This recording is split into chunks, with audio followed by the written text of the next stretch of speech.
Muito boa tarde, seja bem-vindo ao programa da semana. Vamos analisar aqui três principais assuntos que são destaque da atualidade nacional, não é? E tenho como convidado Ismael Nhacuco e também, não é, António Muxanga, dois convidados que vão me ajudar a conduzir o programa de hoje. Vamos começar com o primeiro tema da semana, que tem a ver com as nomeações de Gilberto Mendes e também de Oswaldo Petersburgo. Começo consigo, Ismael Nhacuco. Qual é a sua análise em relação à nomeação dessas duas figuras para secretário de Estado da Juventude e Emprego, não é? Estamos a falar de Oswaldo Petersburgo, e também para secretário de Estado dos Desportos, que foi indicado ou nomeado Gilberto Mendes. Bom, primeiro agradecer pelo convite, cumprimentar a todos os telespectadores, saudar a todo o povo moçambicano pela passagem de mais um dia, 3 de fevereiro, né, dia dos heróis moçambicanos. Ainda a questão que coloca, penso que são jovens, são pessoas que ainda têm alguma coisa a dar pelo país, né? Tanto o Gilberto Mendes como o Petersburgo são pessoas que estão ligadas de alguma forma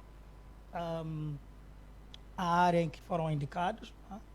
O Gilberto Mendes foi presidente da Associação de Natação, né? E o Petersburgo dirigiu o CNJ por muitos anos e esteve também como vice-ministro do Trabalho e Emprego. Portanto, são pessoas que em termos de bagagem, são pessoas acertadas. Agora resta saber se efetivamente vão assumir este desafio e vão conseguir naturalmente responder às exigências deste desafio. A recordar que, por exemplo, enquanto que o Petersburg já tem alguma experiência nessa área de governação, portanto foi vice-ministro do Trabalho, Emprego e Ação e Segurança Social. E ao longo dos 5 anos de mandato, pessoalmente vi um Petersburgo muito aquém das expectativas. É alguém que chega ao governo jovem, vem a partir do CNJ, houve obviamente alguma expectativa em relação àquilo que ele ia fazer lá, para resolver a questão da empregabilidade jovem, né, que foi um dos grandes desafios do presidente Nyusi, que era também do ponto de vista de articular, que era no aspecto de habitação e outros, em que ele participou em vários eventos juvenis, e faltou-me aqui no Petersburgo alguma coisa mais objetiva, quer dizer, como ministro ele tinha essa possibilidade de trazer propostas claras, aquilo que era a sua visão para tentar acomodar as dificuldades que existem no país em relação ao emprego e à juventude. E passando para a Secretaria de Estado da Juventude e Emprego, o que posso dizer é que ele tem um desafio muito grande para poder sair de uma situação não muito boa, até porque vamos dar o benefício da dúvida, porque ele não era o dirigente máximo do Pelouro, né? Mas podia já vir com alguns sinais claros de que efetivamente era a aposta certa para a juventude e para o desporto. Em relação ao Gilberto Mendes, ele vem para os desportos, é alguém que é praticante, dirigiu uma associação, mas a questão de dirigir uma associação desportiva e de estar à frente de um órgão do Estado, neste caso uma Secretaria de Estado, me parece ser um desafio muito grande, é que ele vai ter que superar algumas metas, e uma das quais vai ser gerir internamente alguns problemas sobre prioridades a nível do desporto. Portanto, vai haver muito trabalho se quiserem sair de lá com algum mérito. Muito bem. António Muxanga, a sua opinião sobre essas duas nomeações? Muito obrigado. Primeiro, quero agradecer a Deus pela proteção e vida que tem nos proporcionado. Agradecer à família Lalgi por ter aceito pagar o resgate para salvar a vida do seu filho. É demonstração clara daquilo que os pais podem fazer para ajudar o filho, estão de parabéns. Apresentar os sentidos pésamos aos familiares das vítimas do acidente de viação que teve lugar ontem, dia 3 de fevereiro, na zona de Mpoyombo, onde está-se a construir um novo aeroporto, onde o minibus caiu e matou várias pessoas, entre as quais o senhor Conde, o homem da Associação Desportiva de Macoco, que vinha da Beira em casa da sua família que veio de visitar. Em relação à questão que me coloca, há uma confusão nesta coisa. Destes secretariados foram criados.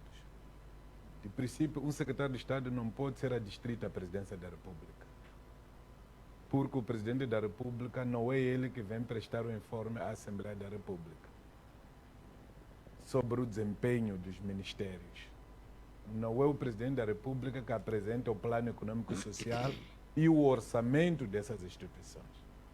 Indo à nossa lei-mãe, que é a Constituição da República, que diz claramente quem são as pessoas que são membros do governo, era lícito que os secretários do Estado estivessem adstritos a algum ministério. À semelhança do que aconteceu no passado, em que tínhamos um secretário do Estado no Ministério da Defesa, era secretário de Estado para os antigos combatentes, mas um outro secretário de Estado que atendia outras coisas ali. Tínhamos secretário de Estado na Educação, o primeiro secretário de Estado foi o secretário de Estado da Cultura, e mais tarde viemos a ter o secretário de Estado do Ensino Técnico Profissional. O programa deste secretário de Estado tem de vir acoplado a uma área ministerial. E caberá a esse ministro, onde o secretário de Estado está, apresentar o orçamento e defender o orçamento a nível da Assembleia da República. Eu não estou a ver como é que o Petersburgo há de entrar lá para falar do que como quem, porque a Constituição recusa. A mesma coisa vai acontecer com Gilberto Mendes. A segunda questão é esta de pensar que quando as pessoas estão junto do Presidente da República as coisas funcionam melhor. Não. Nós já tivemos a ministra dos Assuntos Parlamentares e Autárquicos. Nem com isso a Assembleia teve o melhor orçamento porque a ministra estava na presidência.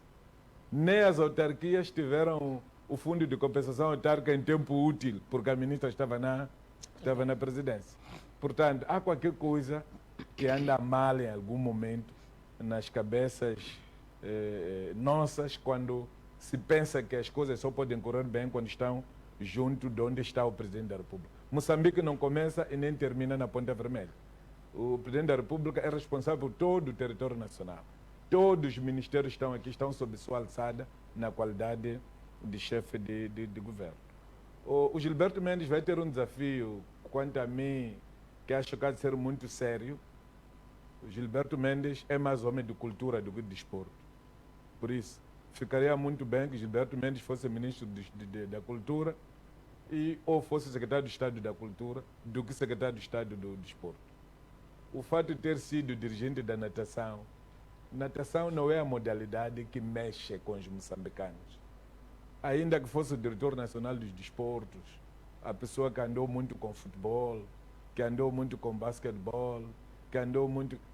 Há muito desafio. Espero que o próprio Gilberto Mendes não se sinta frustrado e qualquer dia chegar lá, devolver as pastas e voltar para o Teatro Gilberto Mendes, tendo em conta que enquanto ele ficar ministro o teatro vai fechar, se calhar vai se recordar se vale a pena regressar, ir fazer aquilo que sei fazer melhor, do que andar a aturar a confusão que vai ter com as federações do desporto. Todas as federações estão a lutar e todas as federações precisam ser reconhecidas e o país não tem tantos recursos para poder dar. Nós estamos já quase há mais de 30 anos ou 20 com a lei de mecenato aprovada. Só que a lei de mecenato não beneficia ninguém. Todas as pessoas que tentam patrocinar o futebol estão a reclamar. Já vi Abdullah Nana reclamar. Está hoje o próprio Lalgia, abandonou o Chibuto, teve uma nova iniciativa, que é Black Bulls, não sei onde é que isso vai lhe fazer chegar. Está ali o Fuele a reclamar com a Macuacua. O único clube de posto administrativo criado pela população não tem apoio do governo, o governo não tem nada. O próprio governo vai para lá para ir comer. Nós chegamos a uma fase em que estamos mesmo piores. Então, eu penso que o Gilberto Mendes poderia fazer o melhor na cultura do que no desporto. Mas, para todos os efeitos, vamos esperar para ver. Em relação ao Petersburg, também não percebo por que é que ele vai ser ministro da Juventude e Emprego. Onde é que ele vai arranjar emprego para distribuir aos jovens? Porque quem cria emprego não pode ser o Estado. Secretário de Estado nessa altura. Sim. É secretário de Estado, mas secretário de Estado não é quem cria emprego. Agora está a fazer um desafio de 3 milhões de emprego. Onde é que ele vai arranjar 3 milhões de emprego? Quer continuar com a mesma mentira que ele andou a propagar com a ministra Vitória Diogo. A Vitória Diogo andou a mentir para o país, a dizer que criou mais de 1.500.000 empregos. E sobretudo no turismo. Em Nhambane, desde que passou aquela depressão, como chama? De há 2 anos. O turismo caiu. A maior parte das pessoas perderam empregos lá. Quando começou a Operação Tronco, a maior parte das pessoas trabalhavam nestes senhores que cortam madeira, sei lá, foram mandados embora. Então, os 500.000 empregos de que ela está a falar, vêm de onde? Ela atualiza os dados. Desde que esta senhora que andava a roubar dinheiro, o Fundo de Fomento Agrário, a Cetina Titos, desde que foi desmamentada lá, todas as pequenas empresinhas que andavam aí, dos Policarpos, Tamel e companhia, desapareceram. As pessoas estavam a trabalhar para isso todas. Ficaram em desemprego. Então, não podemos andar aqui a criar equívocos nas cabeças das pessoas. O que nós temos que desenhar são políticas consentâneas com a nossa realidade. Qual é a nossa realidade? O nosso país é um país agrícola. É um país que pode evoluir na pecuária. O que é que o Estado está a fazer para facilitar, ajudar que as pessoas possam se empenhar na agricultura? Que agricultura é que as pessoas estão a fazer? Que rendimentos é que isso traz? Será que isso atrai juventude? A juventude está lá, está a fazer o quê? Eu fui visitar projetos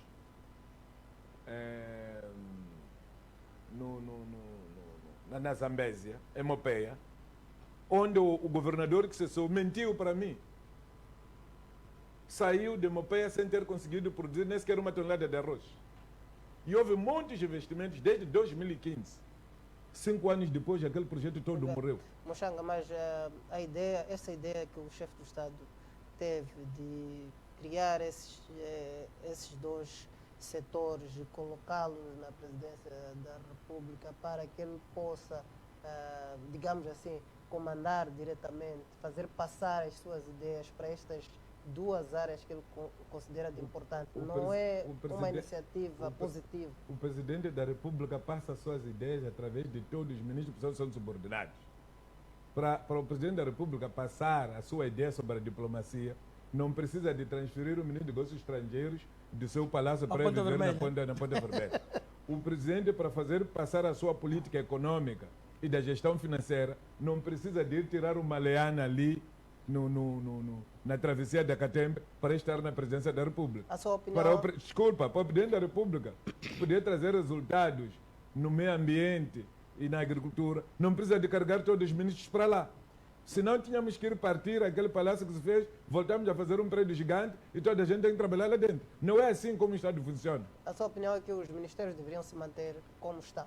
Os ministérios deveriam ser mantidos como estão. Os secretários de Estado poderiam ser nomeados, sim, para áreas específicas, mas dentro de ministérios, e não o presidente da República ter uma relação direta com os secretários de Estado, porque isso vai criar vergonha. Daqui a pouco há de haver escândalos que depois nós vamos precisar da cabeça do presidente e o presidente não terá como se encostar, terá que entregar. Por quê? Porque nós sabemos como que essas coisas funcionam. Quem é que há de vir ali defender o orçamento de desporto? Porque isso quem faz são ministros. Se eles estão a distritos da presidência da República, o presidente da República há de vir ali falar conosco como deputados? Mas atenção, uma coisa que eu acho que é errada, Costa. Nós estamos aqui a bater com esta tecla. Não, estão a distritos da presidência. Pessoalmente ainda não vi o tal decreto presidencial que cria as instituições. Porque tem que estar claro aonde é que as instituições estão adstritas. Nós temos sempre o mau hábito de copiar, e copiamos mal. Nós copiamos modelos dos outros e chegamos aqui e implementamos mal. O modelo português, que é o modelo que eliminou os vice-ministros, criou nos vários ministérios secretarias de Estado, mas adstritas todas ao ministro. O que é uma secretaria de Estado? É uma parte de um ministério que tem alguma autonomia em relação às outras direções, ok?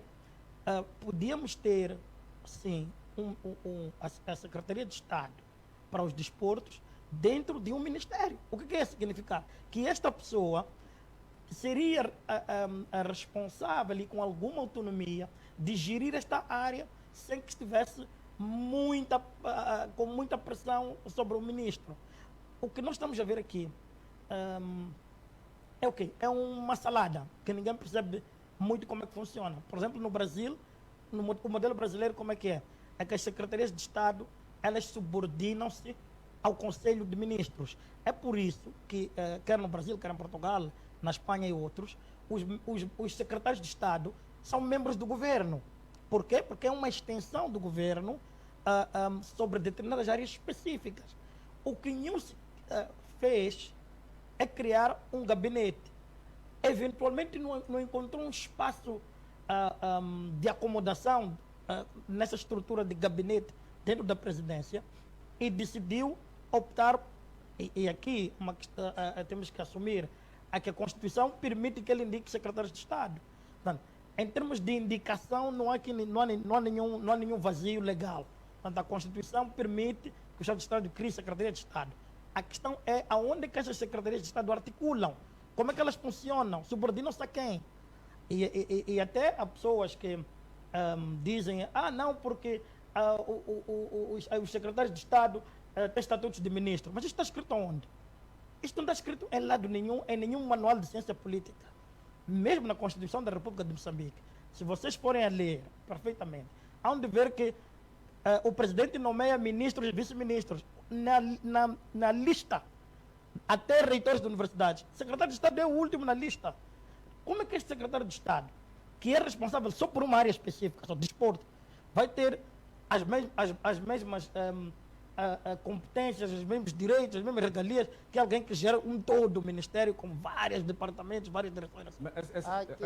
Há aqui muita confusão. É assim, quanto a isso aí as coisas são complicadas. É só ver quanto é que ganham os PCAs. Se um PCA da Rádio Moçambique ganha $10 mil, da TVM ganha $12 mil, das linhas aéreas chegou a ganhar $15 mil. Quanto é que ganha o ministro?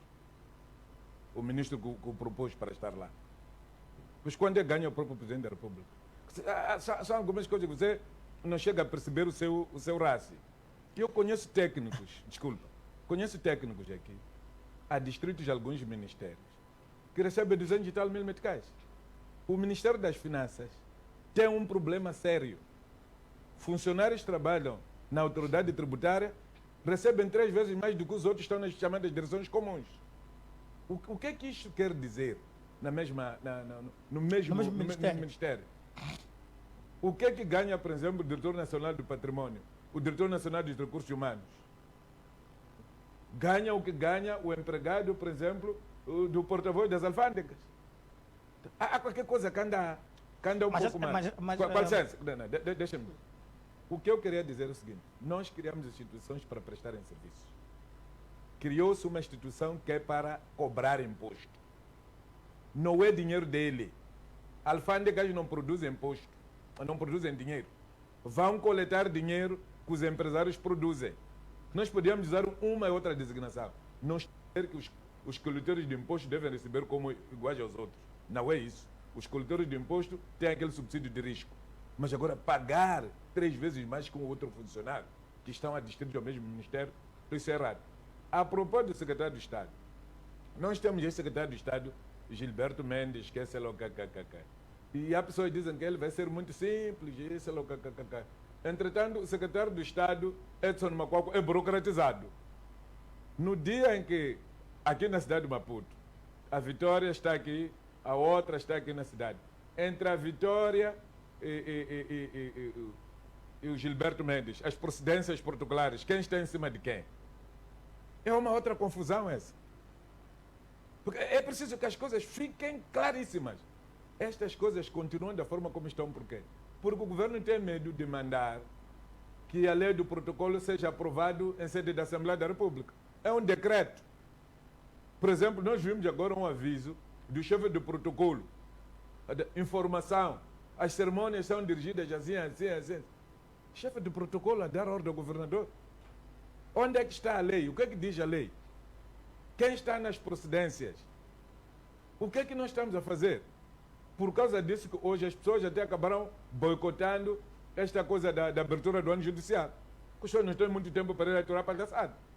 Então, o presidente da República precisa de sentar com sociólogos e psicólogos e antropólogos para lhe dizer como é que o povo moçambicano pensa. Na hierarquia do Estado, o governador está acima do secretário do Estado. O governador está acima do secretário do Estado. Tanto em matéria protocolar e outras regalias. Se ele não sabia disso, tem que corrigir isso. Não pode deixar isso ao Deus dará, às mãos dos ministros de má fé, porque depois a pessoa que nós vamos exigir responsabilidade é o Presidente da República, na sua qualidade de alto magistrado da nação e chefe do governo da República de Moçambique. Nós precisamos que se criem instituições, não instituições de acolher o meu amigo, que foi o diretor da Onda Vermelha durante a campanha eleitoral, que ficou sem nada para comer. Que se pudesse manter o Ministério dos Desportos e nomear Gilberto Mendes como ministro, não era problema para mim isso. Podia-se manter o Petersburgo como ministro do Trabalho, não era problema isso. Agora tentar nos enganar, pensar que as coisas vão funcionar porque se escreveu. Já tivemos ali o Ministério da Mulher. O que é que se fez para as mulheres de benefício? Diferente daquilo que as mulheres tinham desde antes. Então, agora está-se a falar do Ministério da Criança. O que é que a criança tem hoje melhor do que aquilo que as crianças tinham ontem? Porque está escrito no Ministério da Criança. As coisas não funcionam assim. Não, algumas coisas são mera cosmética, né? A questão que é fundamental aqui é nós pensarmos num Estado com uma estrutura ministerial não muito pesada. Okay? Isso não é problema nenhum. Podíamos ter ministérios com 3, 4, Ministério do Trabalho, Emprego, Cultura. Isso, não é isso que é relevante. O mais importante é como é que essas instituições articulam entre si. Eu disse aqui que o secretário de Estado, numa estrutura normal, é alguém que só não é diretor nacional porque ele não está ali dentro daquela estrutura normal do Ministério. Mas é alguém que se responsabiliza por uma área específica, que pode estar adstrito ao Ministério ou ao Conselho de Ministros, mas nunca a presidência, porque não faz sentido. Ele tem que estar numa estrutura que lhe permite ter plano de atividades, orçamento, tudo isso e prestar contas. Se ele está dentro da presidência, ele presta contas a quem? Como é que o chefe de Estado, ele próprio, leva as necessidades das instituições? Leva para dentro de onde? Como parte integrante da presidência? Quando vai discutir o programa quinquenal do governo, o plano de atividades, leva como o quê? E leva para onde? Se é dele o presidente. É que as pessoas não percebem o que é isso de ser presidente. O presidente da República, no nosso modelo, é que tem todas essas competências. E ele vai repartindo as suas competências pelos seus ministros. Ok? Todas aquelas competências são dele, o presidente. Ele delega, por decreto presidencial. Ele delega parte das competências que ele tem. Ok? E aquelas pessoas prestam contas a ele. Qual era a necessidade dele manter ao lado dele uma Secretaria de Estado? Que depois ele tem que levar para o Conselho de Ministros para discutir. Qual é a necessidade? Portanto, não, a mensagem até é clara que está a dar. É como essa história do assessor do presidente e ministro da Justiça. O ministro da Justiça é o assessor número 1 em matéria jurídica do presidente da República. Exatamente. Por isso, quando há inconstitucionalidades de lei, quem cai primeiro é o ministro da Justiça. Porque não assessorou bem ao presidente na elaboração das leis. Quando há problemas econômicos, quem cai é o ministro da Economia. Porque assessorou mal as políticas que o presidente vai tomar na área econômica. Quando há problema de segurança, quem cai é o ministro do Interior. É o ministro da Defesa. É o diretor-geral do CISI. Porque prestaram mau serviço à nação. Para o presidente. Agora, quando o presidente puxa tanta coisa para si, isso é andar a buscar sarna, isso. Até Tinoaia. E isto fica mal, porque o modelo que se criou é que o presidente não pode ser indagado. Porque em condições normais, o presidente, como chefe de governo, é que deve estar no parlamento para apresentar o projeto. Agora, Essa não é uma falha constitucional que nós temos que corrigir. Não, não, Como é não que é- isso vai ficar? Não, É não. que não faz sentido. Como é que isso vai Quem- ficar? A relação entre os órgãos de soberania não pode. O primeiro-ministro não é um órgão de soberania. O primeiro-ministro. Agora, o presidente da República, sim. O Conselho de Ministros, sim. Mas quem dirige o Conselho de Ministros é o presidente da República. Então tem que ser ele, na qualidade de chefe de governo, ou de presidente da República, como queira, de chefe de Estado, ir lá prestar contas. Ele tem que ir, na qualidade de chefe de Estado, para prestar o Estado da Nação, etc. Na qualidade de chefe de governo, Para também, defender para o plano econômico e orçamento do seu Ele. governo. É que nós temos o mau hábito de atropelar tudo. Quer dizer, o presidente da República tem que ser olhado como um Deus. Não é assim. Ou nós assumimos os modelos, um regime presidencial puro, que em condições normais, nem precisávamos ter primeiro-ministro. Não, devemos ter um vice-presidente. Podíamos ter até um vice-presidente, mas não precisávamos de ter primeiro-ministro. Nos países em que tem vice-presidente, por exemplo, o vice-presidente tem competências próprias Mas é assim. que andam à volta dele. Com licença. O primeiro-ministro, o poder que tem em Moçambique é igual ao poder do chefe da turma. O chefe da turma não é. Não, o chefe da turma não tem o poder de marcar falta a mim. Há muitos chefes de turma que levam porrada na escola, porque eles não são mais do que ninguém lá. A única diferença que existe entre o chefe da turma e os outros é que o chefe da turma é quem vai buscar a apagador e o livro do ponto lá na sala dos contínuos, traz na turma. Depois tira, vai, leva, devolve de novo. O primeiro-ministro é o coordenador. Quando o professor não está em condições de vir à sala de aula, para não ligar para todos os estudantes, liga para o chefe da turma. Diga aos seus colegas a aula que estava prevista para as 19 horas está adiada, fica para o sábado, às 3 horas. Não é mais que ninguém. Então, por isso, quando o presidente da República está ausente, não há Conselho de Ministros. O Conselho de Ministros só reúne estando o seu chefe. Esse chefe é o presidente da República. Agora, o primeiro-ministro pode orientar reuniões das quartas-feiras, as chamadas reuniões econômicas, reuniões de coordenação disto e daquilo. Mas a nossa Constituição tem lá previsto que nas relações com a Assembleia da República, o Presidente da República fará se representar pelo primeiro-ministro. Pelo menos isso está previsto. Apesar de que não devia, a coisa não devia estar Está previsto, mas é devia um estar erro. dessa maneira. Se vocês se lembrarem, lembram há 2 anos ou 3 anos que houve um Conselho de Ministros alargados a primeiros secretários do Partido Frelimo? Vocês não se lembram disso? Aconteceu isso nesta República. E, incrivelmente, ninguém disse nada. Isso aqui é uma afronta à Constituição. Não faz sentido. As limitações... Com licença, essa reunião aí... Há limitações. Com licença. Essa reunião aí não foi Conselho de Ministros. Foi reunião custeada à custa do Conselho de Ministros. Que deviam estar com as pessoas que eles acharam. Muito bem. O que é pior? O Estado a financiar reuniões do partido. Antevê também. Mas já vimos primeiros secretários de Niassa a visitarem Gaza com o Presidente da República, de um lado para o outro. Muito, sei lá o que. muito bem. Vamos nos focar um bocadinho nesse ponto para podermos sair.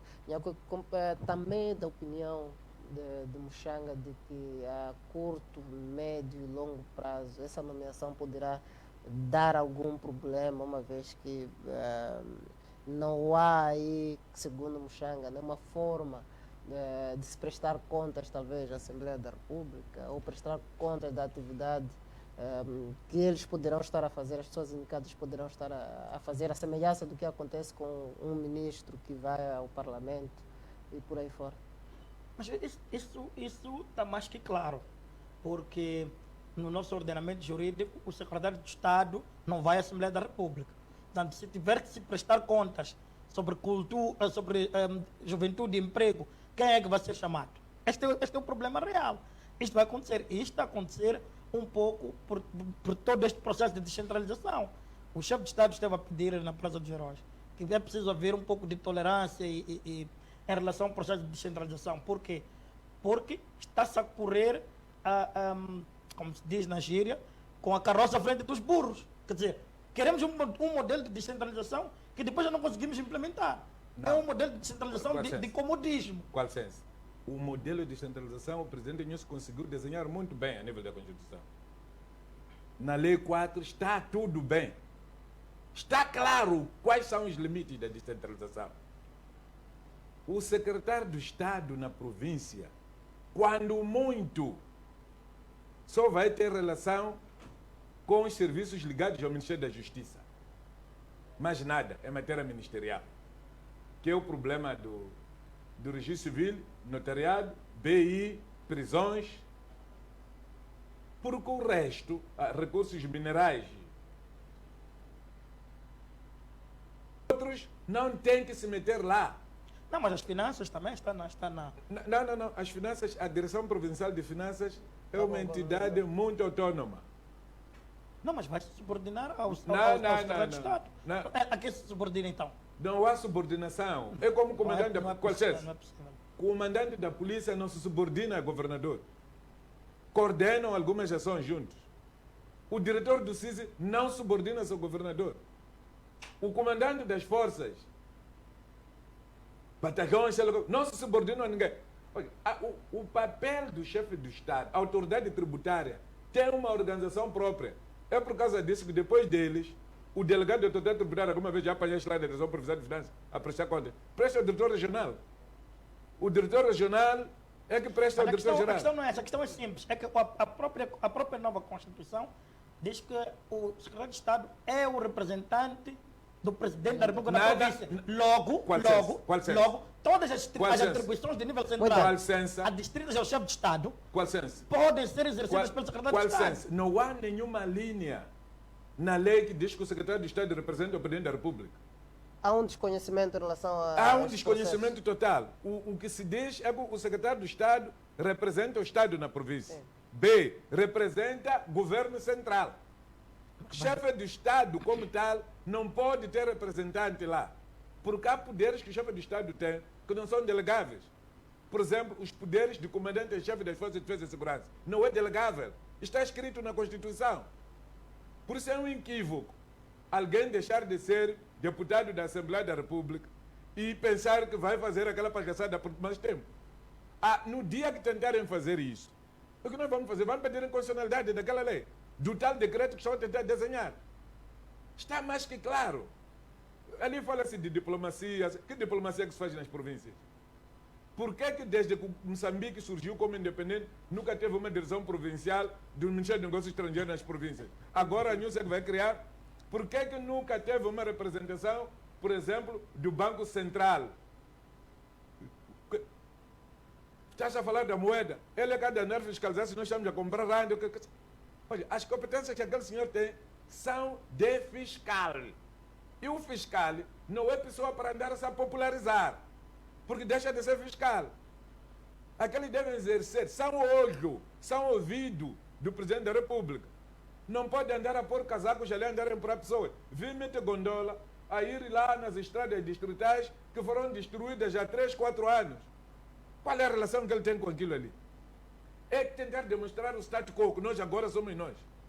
Mas isso, meu irmão... Mas isso é um status criado por erro do próprio governo e o próprio presidente. O próprio governo vai corrigir isso. A Vitória Diogo já teve esse equívoco de se chamar super-ministro aqui. Era dirigente da alta autoridade da função pública. Dissolvemos isso e colocamos a ela no lugar onde ela merecia estar. É quando foi criado o Ministério da Função Pública, para lhe acolher, para lhe dar alguma coisa. E o que é que essa coisa de função pública criou? Confusão, que só agora é que está-se a corrigir. Estas coisas de secretário de Estado na presidência, esta coisa de secretário de Estado na província, vai desaparecer por si próprio. Ainda este ano, algumas das pessoas que ocupam esses cargos hão de voltar para virem ocupar os cargos que abandonaram, sobretudo no Parlamento e outros sítios. Sob o risco de alguns governadores terem que abandonar o barco, porque aquilo é uma brincadeira, é uma burla. A lei diz claramente que o ensino primário até o ensino secundário geral é de alçada do governador provincial. Como é que o secretário de Estado vai andar a inaugurar escolas? Vai inaugurar o ano letivo? O dia que é deles é este, da Justiça. Porque este é que é dirigido pelo Ministro da Justiça. Mas os tribunais também não subordinam ao governador. A tal autoridade que nós estamos a dizer, órgãos de soberania que andam nas províncias e distritos. O único órgão de soberania que anda lá são os tribunais. Exatamente. Nem a delegação da Assembleia da República que anda na província é órgão de soberania. O órgão de soberania é a Assembleia, os deputados. Membro do órgão de soberania sou eu que sou deputado. Portanto, estamos a brincar mal. O próprio presidente, eu nem sei se ele consegue ler tudo o que anda a escrever. A ministra cessante da administração estatal é que fez aquela confusão. Alguém também no Ministério do Interior fez aquela confusão das escoltas. O que é escolta? O ministro das Finanças já anda sem escolta. Será que não tem valor? O ministro dos Negócios Estrangeiros já anda sem escolta. Será que não tem valor? Por que temos que andar a discutir coisas banais aqui? Por que satisfazer um grupo de amigos? Há erros que devem ser corrigidos. Ainda bem que o próprio presidente disse que estava aberto a acolher boas ideias para corrigir. Corrija, tira a escolta àqueles senhores são fiscais, devem andar disfarçados, não podem assumir protagonismo à frente dos governadores que foram eleitos pelo povo, porque isso o povo não vai aceitar. Há uma outra coisa mais caricata. Todos os secretários de Estado não são nativos das províncias. Os governadores são nativos ou naturalizados. Quando a confusão arrebentar, há de haver problemas sérios para o secretário de Estado. Nem chão para sentar a deter. Porque ele não pode ir mexer muito mundo. São coisas tão simples como essas. Muito bem. Já demos moto aqui para a análise do discurso do chefe de Estado ontem, não é, na Praça dos Heróis Moçambicanos. Ele falou sobretudo dessa questão da descentralização. O Muxanga tocou neste ponto de que há uma confusão que se vai instalar dentro de tempos, mas sobretudo o chefe de Estado pedia paciência na análise e também na abordagem desta questão da descentralização, por ser um fenômeno novo, Nhacuco. Não, a questão o discurso do chefe de Estado é para tentar minimizar o erro que se cometeu. E a Renamo aqui também tem que dar a mão palmatória e assumir que parte deste processo é da responsabilidade da Renamo. Porque a Renamo, na verdade, o que aconteceu aqui é que a Renamo foi oferecido, quer dizer, foi dado um presente envenenado. Imaginem só se a Renamo, de facto, não houvesse fraude e ganhasse as 4 ou 5 províncias. Hoje, estaríamos num autêntico caos. O país hoje, as províncias, não se faria absolutamente nada. O problema é interno. E internamente, interno, digo porque o Presidente da República e a Frelimo que ganharam as eleições. Repare o que o Presidente faz. Orienta a ministra a emanar uma orientação de que os secretários de Estado e os governadores não podem tomar decisões estruturantes. Isso é um erro grave. A partir do momento que alguém toma posse e há uma competência específica, ele automaticamente tem que exercer. Como é que ele vai dizer que não toma decisões estruturantes se eu quero nomear um diretor provincial? A nomeação do diretor provincial é uma decisão estruturante. Visa criar um governo. O governador eleito tem que ir à Assembleia Provincial, entregar o programa de governação provincial, o orçamento da província e etc. Isso é uma decisão estruturante. Se não pode fazer isso, sabe fazer o quê? Sabe dizer que o governador vai receber salário sem fazer nada? A Assembleia Provincial também, não recebendo instrumentos, também vai receber salário sem fazer nada. O secretário de Estado vai receber salário sem fazer nada. Quer dizer, estamos a brincar com o povo. Estamos a brincar com recursos públicos com uma autêntica palhaçada. Quer dizer, com licença, quem não deve fazer nada é o secretário de Estado. Porque o que o secretário de Estado tem que fazer, o governador tem que fazer, está na Constituição, está na Lei 4, está no regulamento. Agora, quem não está regulamentado é o secretário do Estado. Esse é que tem que parar. Até para a melhor coisa que devia ter sido feita. Devia ter se feito o que se fez quando se criaram as primeiras autarquias. As primeiras autarquias começaram a funcionar sem representantes do Estado. O representante do Estado veio anos depois. exatamente. Agora, eles quiseram correr. Por quê? Por causa do barulho de querer contentar aqueles que ajudaram a fazer campanha. Então, o rácio normal de um político administrativo perdeu-se aí. Só que o presidente, como pessoa, não podia carregar tudo sozinho. Delegou essas competências aos tais membros do governo, que podem o ter traído. E a traição custa caro. O que custa agora é esta confusão que estamos a ver agora. Muxanga, como é que se indica um secretário de Estado para a província sem uma regulamentação? Quer dizer, sem algo concreto do que ele vai fazer lá no dia a dia? Como é que se explica isso? A própria ministra reconheceu agora que ainda não fez regulamento sobre as competências do secretário de Estado. Então está fazendo o quê? Não, é que ela é nova, acaba de entrar. O secretário de Estado foi dirigir a abertura do ano escolar. A abertura do ano escolar é competência do governador. Mas está escrito onde que é competência dele, do próprio secretário de Estado? Não, está escrito na Lei 4 que essa competência é do governador da província. Mas houve um lapso. O Nhacuco coloca aqui a questão de que provavelmente a Renamo poderá... Não. A Renamo não cometeu nenhum erro. O que nós estamos a apelar a esses senhores é que eles devem se conformar com o que a lei diz. O grande problema que nós temos neste país é que depois das leis serem feitas pela Assembleia da República, há outras pessoas que querem legislar paralelamente. Aquilo que estão a fazer agora é o desejo que eles traziam. Nós recebemos um projeto daquela empresa, rasgamos e deitamos fora. Pergunta ao teu colega o Souza, o que é que tinham escrito ali? Quem devia nomear o administrador, quem devia nomear o secretário permanente distrital, quem devia nomear o chefe de posto, quem devia nomear o chefe da localidade. Nós rasgamos isso porque isso veio da Constituição. A ideia era de semear governadores espontâneos. Como falharam porque descobrimos isso? Ficaram tontos, apanharam baigão. Estão a fazer aquilo que anda nas cabeças dele. Mas está tudo o contrário. Vai pegar a Lei 4, meu irmão, leva a Constituição e pega o regulamento da governação descentralizada.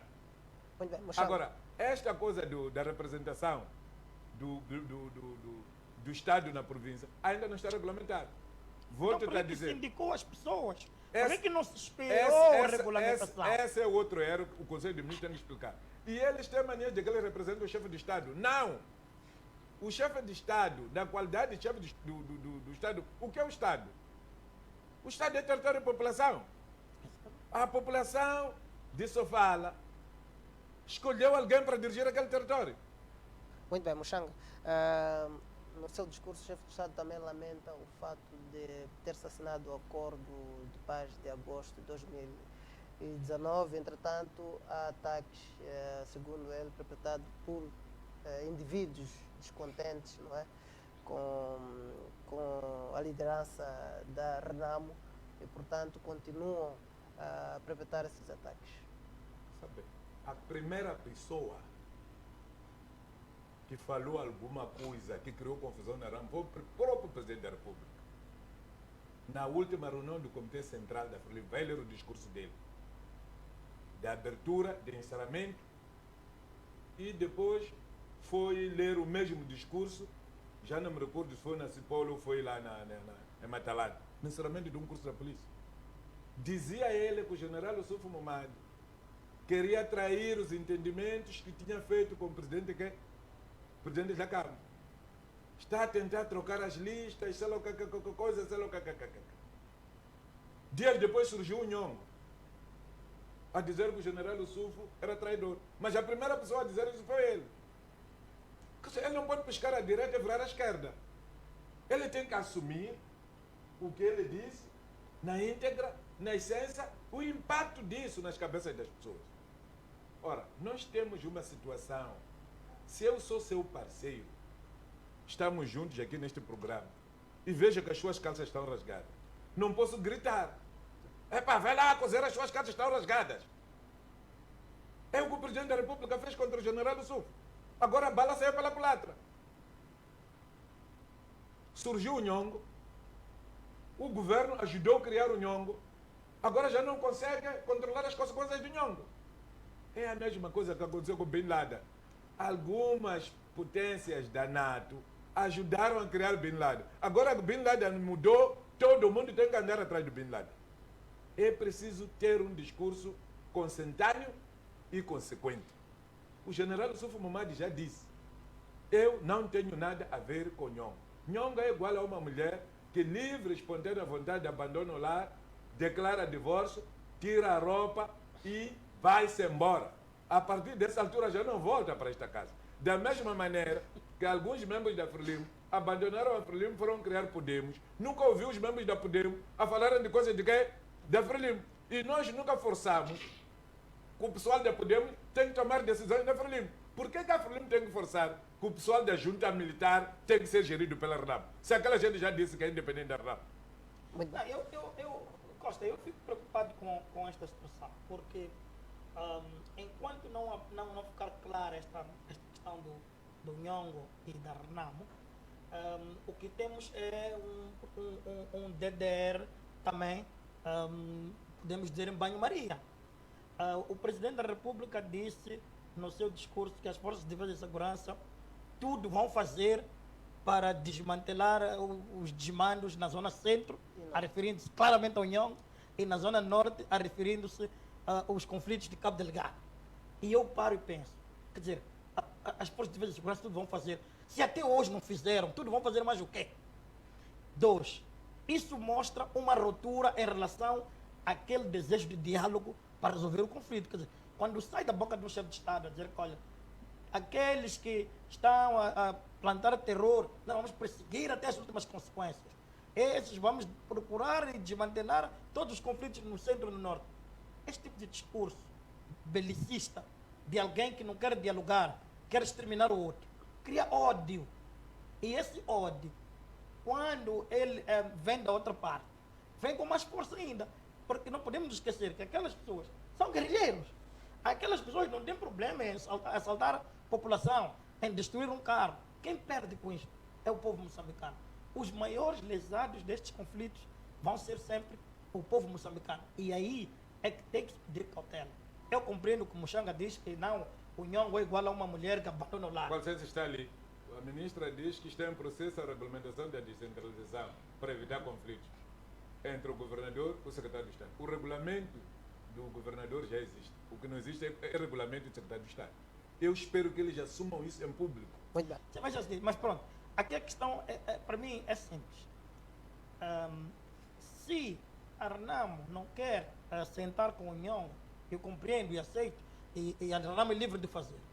Mas, ao chefe de Estado, assumindo, percebendo este cenário, e ele sabe muito bem, o Renamo sempre diz isso, cabia-lhe, ao invés de entrar com discursos muito agressivos, tentar criar um elo de diálogo, porque conhecemos quem é o Nhongo. Há pessoas que falam com o Nhongo é alimentado, o Nhongo tem armas. Quer dizer, como é que tudo isto, essa logística toda é gerida? É gerida por pessoas. Então, há pessoas concretas que estão a apoiar o Nhongo. Pode-se identificar essas pessoas e fazer chegar a mensagem. Porque, olha, o país já não precisa mais de guerra. Como irmãos, se não é pelo modelo DDR com a Renamo, vamos avançar para um outro modelo. Não queremos dizer com isso que o Estado tem que ficar fragilizado. Qualquer um que pagar armas, o Estado tem que negociar. Não é isso que estamos a dizer. Muito bem. Mas é preciso chegar-se a meios termos para o bem do povo moçambicano.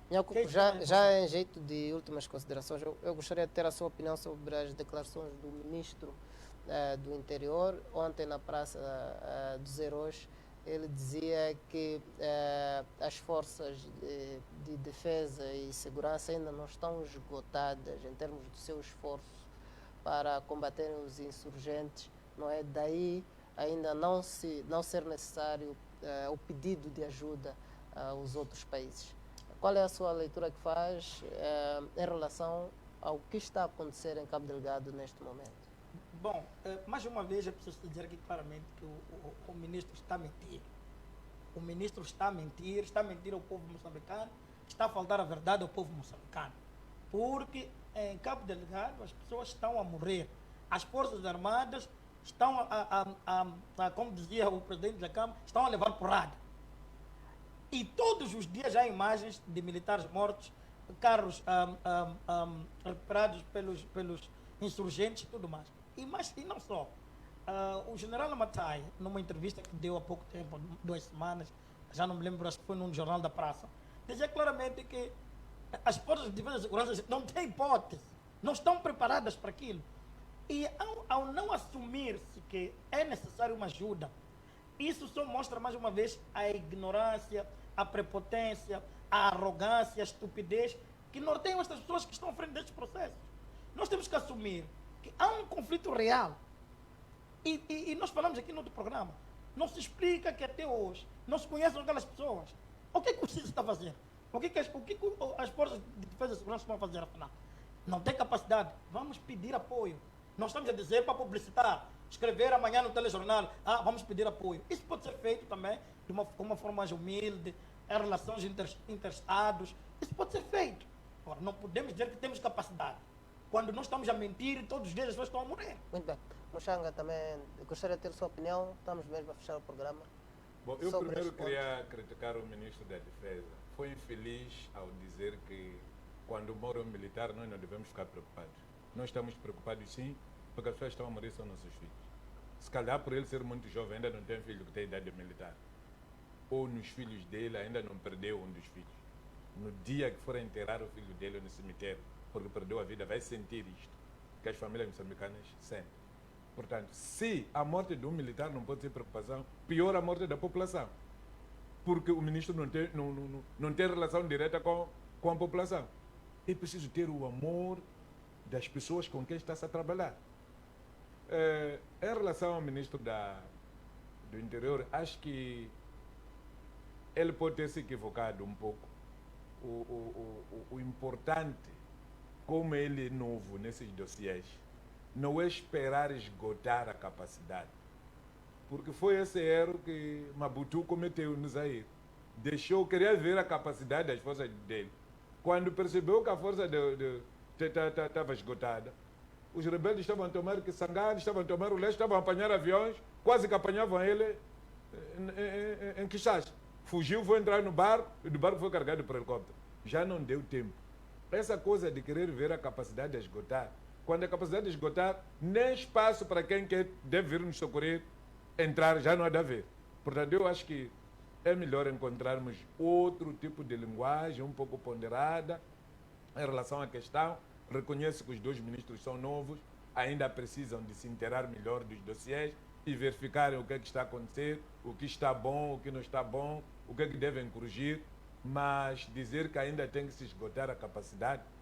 Aqueles senhores começaram em Mussumba da Praia e Palma.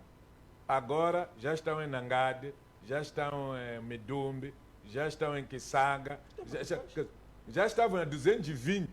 Até muito depois, Já estavam a 200 e tal quilômetros de Pemba. Agora estão a menos de 100 quilômetros de Pemba. Quer dizer, estão a avançar. Eu penso que a linguagem não foi própria. Muito bem. Por hoje é tudo. Nós voltamos numa próxima oportunidade. Obrigado pela atenção dispensada. Perdoe-nos pelos nossos erros. Estamos juntos.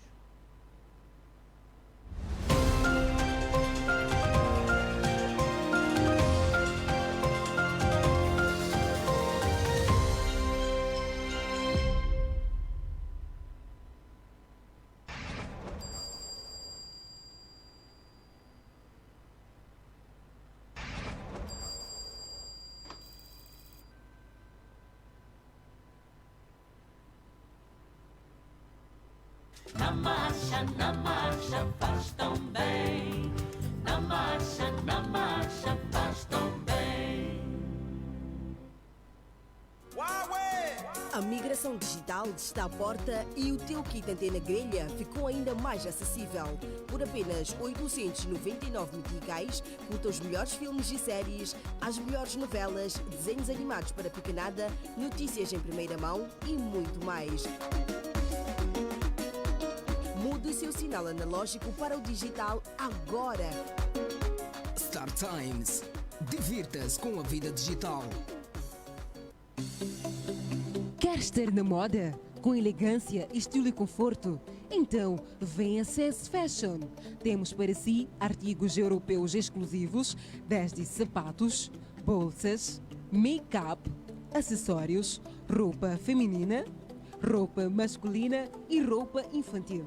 Estamos localizados no Maputo Shopping, terceiro andar, loja número 316. Visite-nos e compre através das nossas vendas online. Contacte-nos. CS Fashion. Viva sem fronteiras.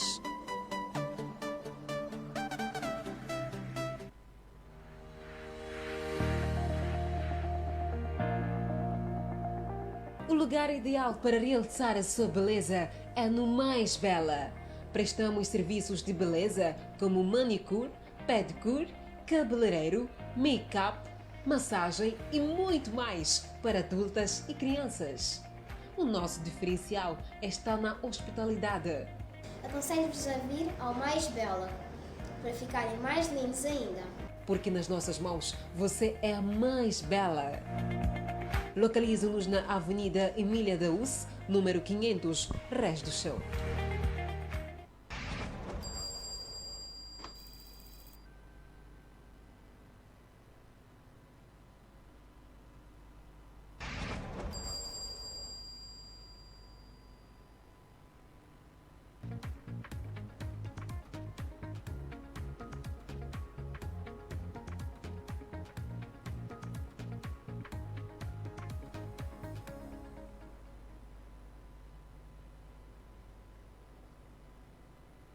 Olá, sejam bem-vindos à última edição do Mente Forte da semana. No Mente Forte de hoje, nós vamos falar sobre um tema que, no meu entender, no entender do mundo do desenvolvimento pessoal, faz toda uma diferença quando nós entendemos e aplicamos esse conceito. O conceito tem a ver com a liberdade de escolha, tem a ver com a liberdade na tomada de decisões.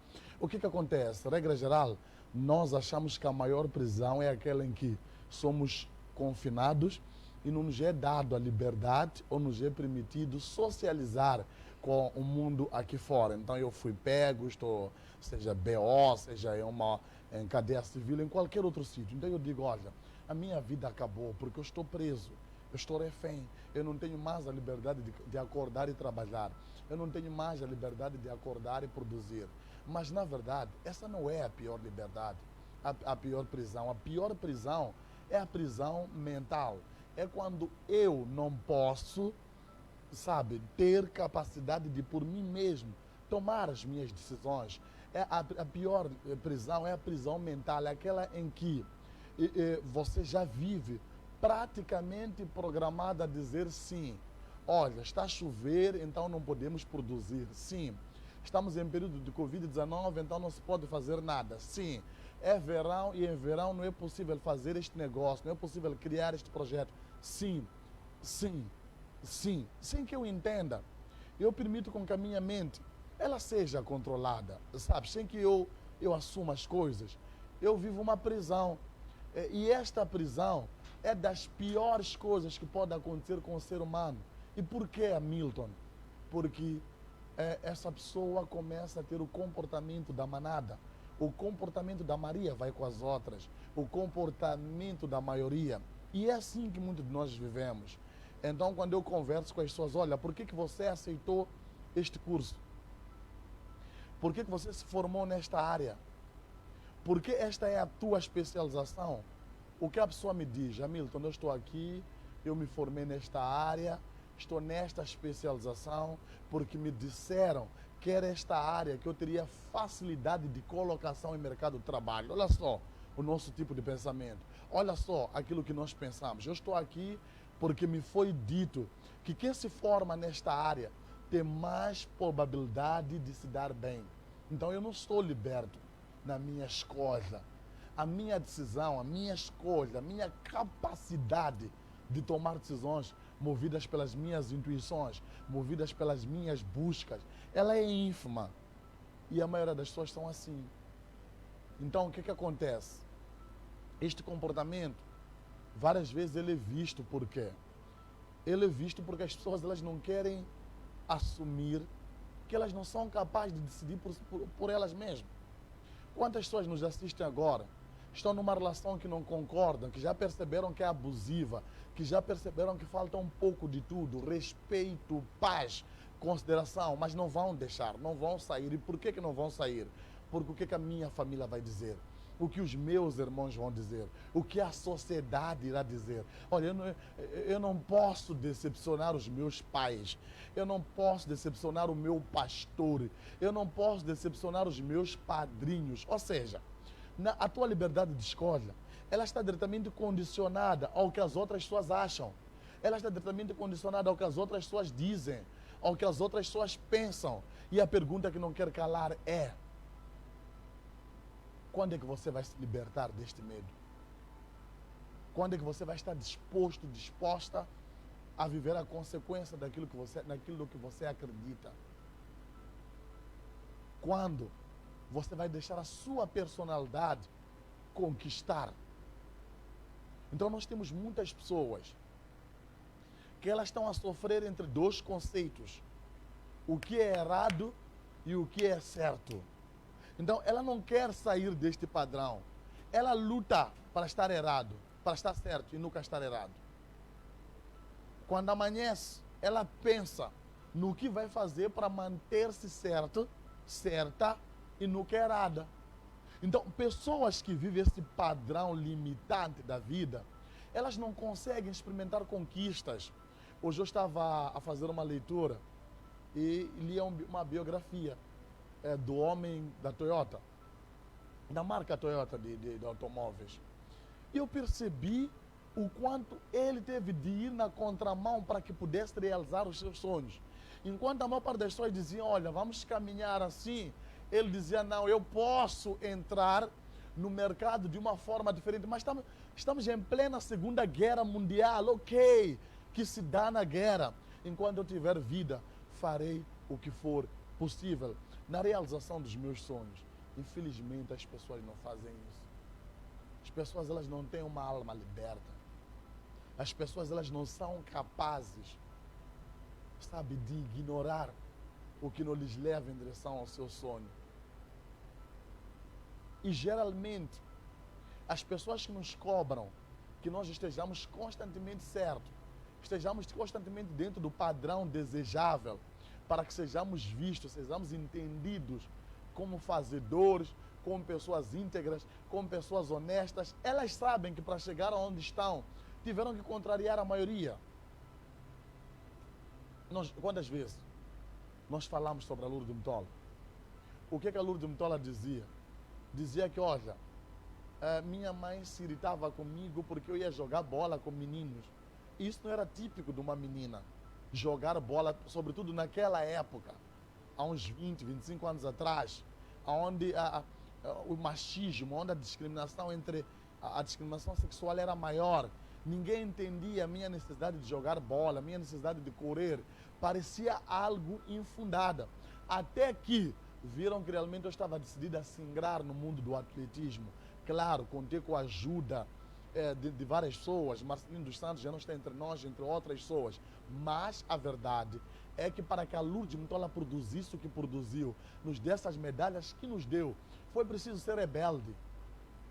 Mas uma rebeldia inteligente, uma rebeldia de liberdade de espírito, de liberdade de decisão. E todas as pessoas que conquistaram vão te dizer isso. Porque para este mundo eu vou te confessar uma coisa. Se nós quisermos andar pelos padrões do mundo, infelizmente nós não conseguiremos fazer nada. Nós não conseguiremos produzir no nível que nós mesmos desejamos. Nós não conseguiremos. Eu sempre vos ensino o seguinte, que para cada desejo de vencer, tem 7 pessoas a te contra-atacarem. E o que elas dizem na sua essência? Alguns vão questionar o teu nível de formação. Outros vão questionar a tua capacidade de realização. Mas os outros vão criticar a tua origem. Os outros vão criticar o seu grau parentesco. Os outros vão criticar a sociedade na qual você se encontra. Então, se surgisse entre nós alguém que dissesse, olha, eu descobri, por exemplo, a vacina do coronavírus, do que ele seria alvo? Primeiro, como pode em Moçambique acontecer isso? Segundo, onde é Moçambique? Terceiro, é formado em o quê? Quarto, qual é a especialização dele? Qual é a origem? Então, vai ser vítima de muita pedrada e que se o seu espírito não for liberto, sabe?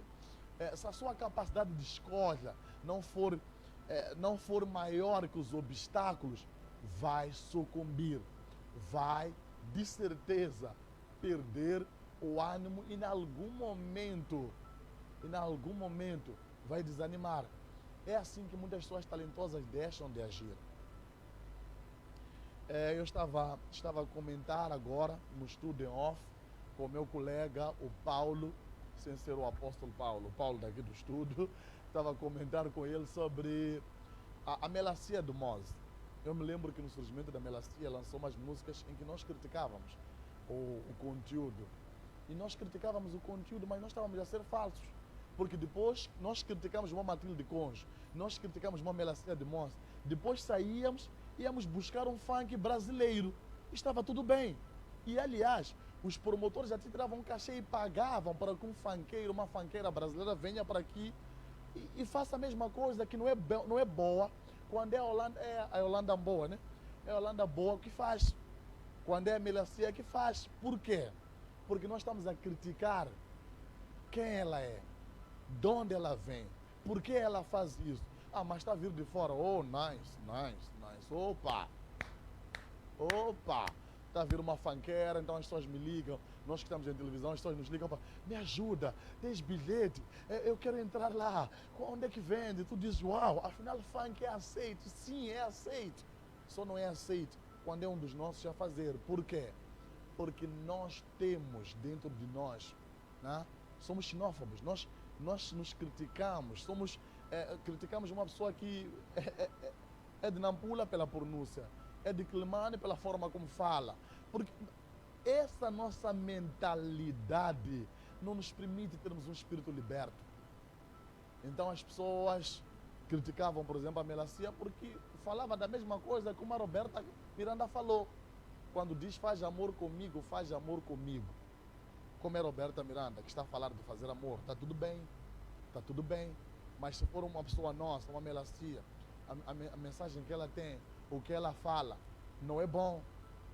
Veio aqui a Ludmilla para vir falar de funk, está tudo bem. Mas quando é o Bander a falar de bunda, não está bem. Essa é uma mentalidade. Então o que acontece? As pessoas, elas acabam ficando com um espírito condicionado. Elas depois não vivem a sua liberdade. Elas depois não assumem aquilo que elas são na essência. Elas depois não dão o seu passo, sabe? Elas não conseguem depois se reinventar para poderem lutar em direção ao seu sonho. Infelizmente eu conheço muitas pessoas que estão a sucumbir. Eu vejo muitas pessoas no seu dia a dia que elas não fazem o que sabem. Diga para uma pessoa o seguinte, olha, eu quero começar a ser músico. Vai dizer, poxa, sabes que eu sempre sonhei com isso. Eu quero apresentar a televisão, esse sempre foi meu sonho. Eu quero trabalhar numa indústria de automóveis. Poxa, como sempre sonhei com isso. Eu quero abrir uma tabacaria. Poxa, como eu sonhei em ter isso. Por que você não faz? Porque tem medo do julgamento de que será alvo. Tem medo do julgamento de que será alvo. Coach. O que é ser um coach em Moçambique? Esses estão a imitar os brasileiros, estão a imitar os norte-americanos. O que é isso de coach em Moçambique? O que acontece? Nós temos medo de ser aquilo que nos convém, aquilo que já temos a intuição de que nos vai ser útil, porque nós temos medo da opinião das outras pessoas. Então o que as outras pessoas vão dizer? O que as outras pessoas falam? O que as outras pessoas vão julgar de nós? Olha, o que as outras pessoas pensam sobre mim é simplesmente o que as outras pessoas pensam. O que eu preciso é acreditar no meu potencial, é buscar uma vontade imensa de buscar conhecimento quanto mais melhor. Por quê? Porque eu posso, eu devo, eu mereço conquistar, eu mereço estabelecer um reinado na área na qual eu me encontro, na área na qual eu trabalho. E as outras pessoas focam para elas. Eu preciso acreditar em mim. Você não pode, sabe, viver preso sobre a opinião das outras pessoas. Então, vamos lá, o que as pessoas dizem? O que as pessoas dizem? A Milton, eu me junto para... Olha, vamos lá juntos. Edson, vamos lá juntos. Vamos lá. O que as pessoas falam? A pessoa que te critica de você usar roupa muito curta, ela morre de vontade de fazer aquilo, mas ela tem medo do que a sociedade vai dizer. Então, para não ser criticada, não ser conotada como uma pessoa de má vida, tendo em conta o tipo de roupa que veste, prefere parar do lado dos que te criticam, criticar algo que ela deseja fazer. A pessoa que te critica pelo negócio que você está a abrir, também morre de vontade de abrir o negócio que você também abriu. Mas o que ela diz? Olha, era imperioso, era melhor que eu estivesse a fazer aquilo. Mas como eu não consigo, porque as pessoas vão me criticar, eu vou criticar o negócio que as outras pessoas estão a fazer.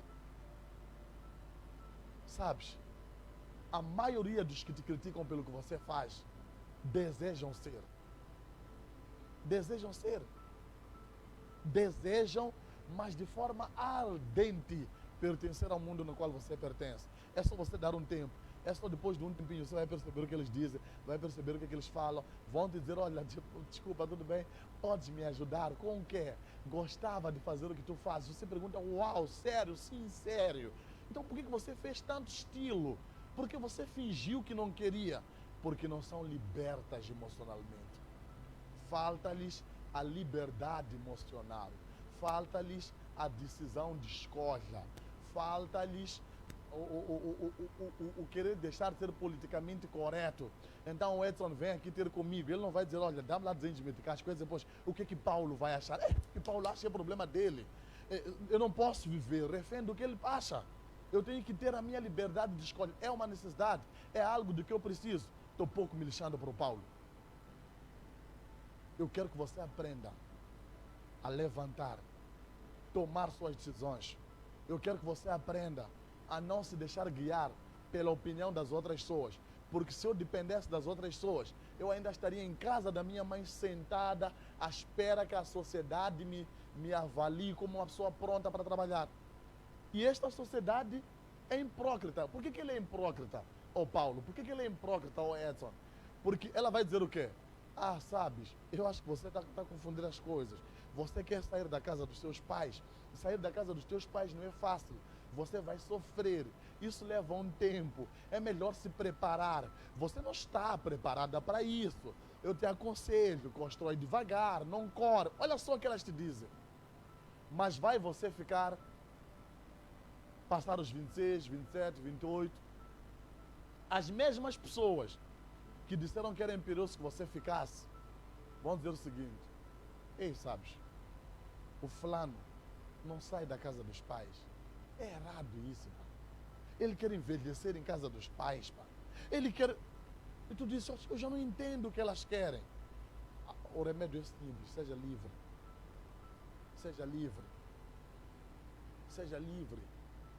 Ah, Milton, eu quero escrever um livro. Olha, pega no livro que você quer escrever, escreva. Ah, mas me disseram, olha, esquece o que te disseram.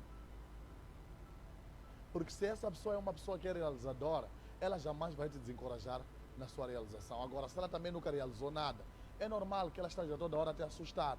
Ela não quer te ver você dar passos. Ela quer te engaiolar dentro de uma gaiola emocional, mental, na qual você não consegue dar volta por cima.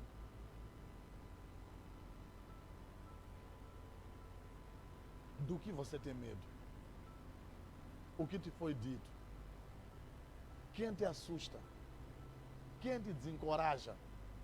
A quem você está a dar ouvido? O que falta para você levantar de onde está agora e partir para a ação? E partir para um ponto de realização na qual você diz, olha, de hoje em diante sou eu contra tudo e todos, mas eu vou em direção ao meu sonho. Se eu chegar agora e falar para um amigo que, olha, eu vou largar o emprego para ver de negócio, mas você não faz isso. Isso é uma besteira. Meu Deus, não faz isso. Você não está bem de cabeça. No momento em que as pessoas estão a perder emprego, você quer sair do emprego, você vai sofrer. E atenção, quando estiver a sofrer, não me liga, não me pede nada, não me pede ajuda, porque eu vou dizer, te avisei. Então você nunca vai realizar. Você nunca vai sair da mesmice. Você nunca vai entender que é preciso dar um passo. E neste passo que você dá, independentemente do que está acontecendo, é uma decisão que você tomou. Pior do que você está na situação que está é não tomar nenhuma decisão. Então essa é a prisão mental na qual nós nos encontramos. Eu quero lhe fazer um desafio. Levanta, faz o que você disse que ia fazer. Liberte-se. Viva a tua liberdade de escolha. Viva as tuas decisões. Não importa o que todos nós achamos. Não importa o que todos nós pensamos. Você pode realizar. Você pode levantar. Mas, Hamilton, eu perdi emprego. Eu fiquei doente. Eu estou acamado há vários dias. Eu acabo de me recuperar. Eu perdi esperança. Olha, você pode realizar o que quer. Liberte-se desse medo. Liberte-se dessas incertezas. Dá o passo em direção ao que você quer. Eu não sei, provavelmente eu estou aqui a falar e a ser visto como nós somos por milhares de pessoas, mas é somente consigo que eu vim fazer esse programa. É só consigo que eu vim falar. Qual é a tua dúvida? Qual é o teu medo? O que te incomoda? É o quê? Você está a levar porrada no seu casamento, mas você tem 3 filhos e pensa que não pode recomeçar? Você está a ser agredida dentro da tua casa e você ouve o quê? Olha, quem é o homem que vai te aceitar com 3 filhos? Não ouve isso. Não ouve isso. Levanta e faça alguma coisa por si. Você não pode aceitar morrer aí onde você está. Não, você não pode. Olha para mim, para cá. Você não pode aceitar isso. Levanta daí onde você está. Ah, mas o que, Hamilton? É que todo mundo fala. Como é que eu vou sustentar as crianças? Olha, você vai aprender a reescrever a sua história. Mas do jeito que está, não dá para ficar. Tu a dizer, eu como teu coach, teu palestrante, do jeito que está, não dá para ficar. Não, não dá mesmo. Mas não dá mesmo. A história quer dizer, a te afirmar isso, a te ajudar nisso, a te fazer entender isso, do jeito que está, na situação em que você se encontra, no modelo em que você se encontra, no estágio em que você se encontra. O que mais falta te acontecer para você se libertar desse medo?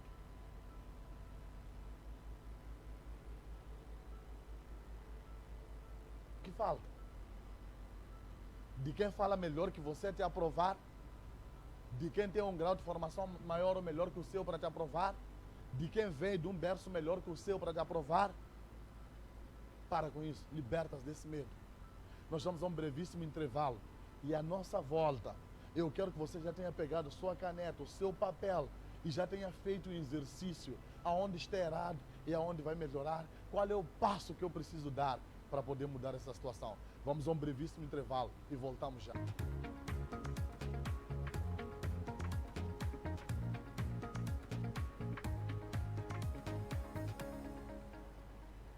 Bom, estamos de volta e nós estamos a falar hoje sobre a necessidade de sairmos da prisão mental na qual muitos de nós nos encontramos. Estamos hoje a analisar o porquê que de muitos jovens com um potencial invejável, jovens que até ontem diziam, olha, quando eu concluir a minha formação, quando eu defender, começarei tal coisa, mas que até hoje nada estão a fazer. Jovens que era suposto que já estivessem num nível um pouco maior e melhor. Quando a gente fala de nível, nós estamos aqui, atenção a isso, hein? Atenção a isso. Nós estamos aqui a falar somente de ter algum dinheiro, ter dinheiro, não é nem isso. Falamos da realização pessoal, da realização profissional, da realização sentimental, da realização emocional. Falamos de você estar a viver a tua liberdade de escolha. A maioria de nós não estamos presos ou ao excesso de informação que tivemos, ou então estamos presos a um tipo de crenças que produzimos. Ora, o que eu te quero dizer hoje, o que eu quero te falar hoje, é que a maior prisão não são essas quatro paredes, não é aquilo o famoso ver o sol pelos quadradinhos. A maior prisão, sabe? Não é aquela em que o homem te coloca, te condena, te deixa lá. A maior prisão, sabe? Não é aquela sentença dada pelo juiz que diz, olha, você vai e fica aqui 2, 3, 10, 20 anos a cumprir. Aquela prisão castiga mais o teu corpo físico, castiga mais a tua necessidade até de socializar com as outras pessoas fora do recinto prisional. A maior prisão é mental. É você acordar e viver do que os outros pensam. É você acordar e viver do que as outras pessoas querem. A maior prisão é você ter medo de ser você mesmo. Sim, a maior prisão é você dizer, olha, o que vão pensar de mim? Quem são essas pessoas? Que você dá tanto valor. É a prisão mental. Então temos gente que anda em círculos, estão assim, a andar em círculos, não consegue sair daquele círculo. Tornou-se um círculo vicioso. Fui trabalhar, cheguei a assistir novela, vim dormir. Fui trabalhar, cheguei a assistir novela, vim dormir. Isso tornou-se um círculo vicioso. Esse círculo no qual você se encontra te está a consumir, está a acabar consigo, porque você vive uma prisão mental. Você vive uma prisão mental. Num dos seus melhores livros, Napoleão Hill disse, o Pense e Enriquece,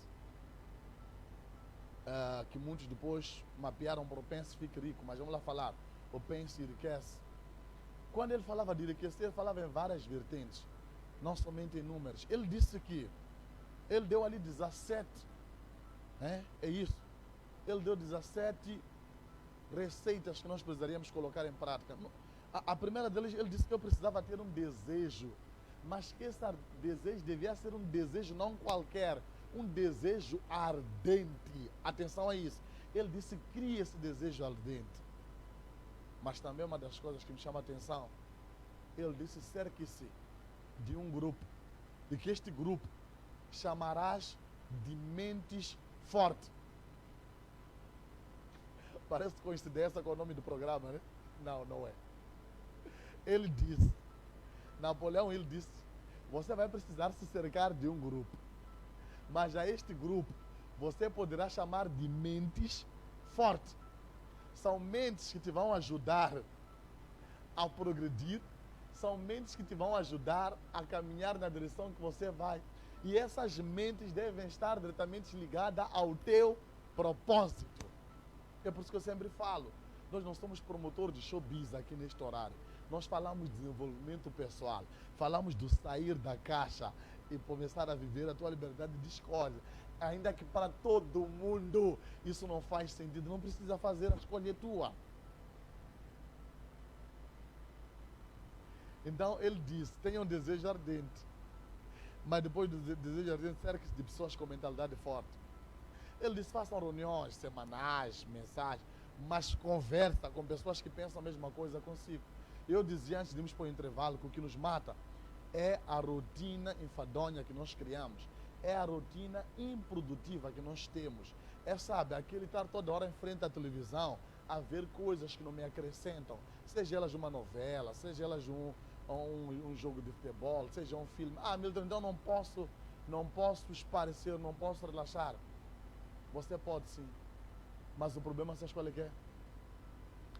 É que tem muita gente que me assiste nesse momento, que mais relaxam do que trabalham. Que a sua mente está mais no campo do nada do que no campo da produção. Tem muitas pessoas que mais passam tempo vendo coisas que não convêm do que necessariamente buscando evoluir com pessoas. O ser humano, por natureza, no seu dia a dia, ele joga mais tempo ou falando mal de alguém, ou dando mole, que é o famoso ficar sem estar a fazer nada, ou assistindo algo que não lhe vai acrescentar em nada. O ser humano não gosta, o ser humano não busca de forma alguma evoluir. Por quê? Porque a sua natureza é se conformar. Sim, como assim, Hamilton? Deixa eu te ensinar uma coisa. O nosso cérebro, toda vez que ele se vê, é uma posição de escolher, evoluir, criar um novo projeto, pensar algo novo.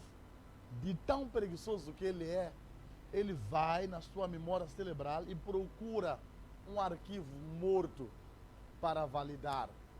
O que é isso? E se me derem um documento agora, eu precisar ler, eu perceber do que trata o documento, muitas das vezes o que eu ia fazer?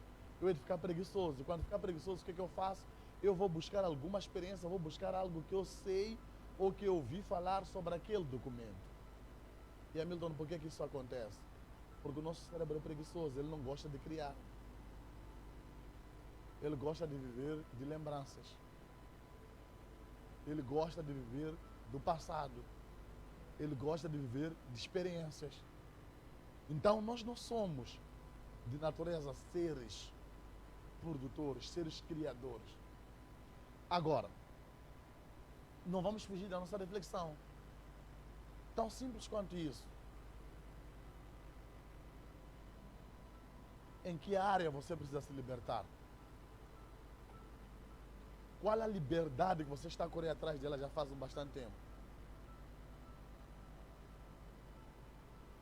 Quanto tempo você diz, olha, Milton, neste tempo aqui, eu precisava ter um outro tipo de resultado, estar a fazer uma outra coisa, mas eu não consigo viver o meu sonho.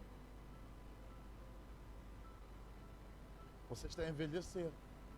Cada dia que passa é uma oportunidade a menos. E você não está a caminhar em direção àquilo que você quer. E por quê? Por quê?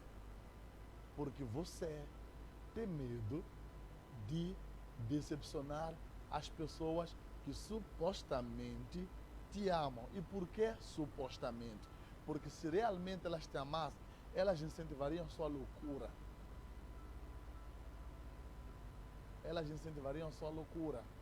A senhora chegou para mim e disse, coach, eu estou triste. Eu disse, por quê? Ela disse, sabes, eu cuidava da minha filha quando era mais nova, até ela crescer, agora concluiu escola, cuidava do meu esposo, ele ia para a escola, eu ficava a cuidar da casa, das crianças, e cuidava dele quando ele ia trabalhar. Hoje, ele me trocou por uma menina mais nova, eu não concluí a minha escola, eu não aprendi nada profissionalmente falando, coach, eu estou numa situação de desespero. Eu disse, não.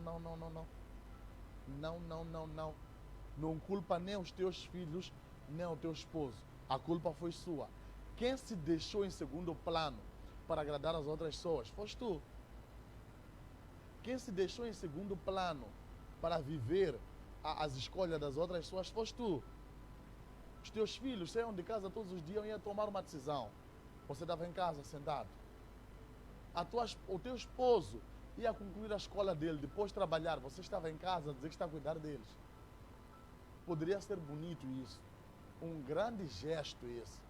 Se você não tivesse se colocado em segundo plano. Hoje, você se sente injustiçada. Hoje, você sente na pele a dor de ter deixado de viver naquilo que acredita.